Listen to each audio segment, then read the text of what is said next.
oh, ay makapagdaragdag ng isang siko sa sukat ng kanyang buhay.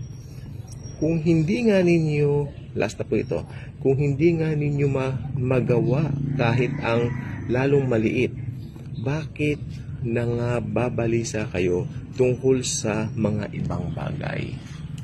Well, binibigyan din po ng Lord dito na ang pagkabalisa po ay nakaka-high blood. Sasabi niya, sino ba sa tingin ninyo, yan nasa pagkabalisa ninyo ay makapagdadagdag sa inyong buhay? Actually, ang pagkabalisa po hindi po nakakadagdag sa buhay. Ito po ay nakakabawas, nakaka-stress, ika nga po. Okay? Ayaw ni Lord na ma-stress tayo. Ayaw ng Panginoon na tayo po ay maging,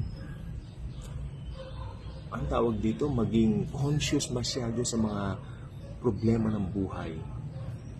Si Jesus ang solusyon sa lahat. Hayaan natin si Jesus ang gumawa ng paraan at ng solusyon. Okay? I-focus niya sa atin ang dapat nating gawin. Magtiwala po tayo sa Kanya. Kasi kung hindi, bakit siya nagbibigay ng mga ganitong mga instructions sa atin na huwag tayong mabalisa, huwag tayong mag-alala? Kasi alam niya ang mga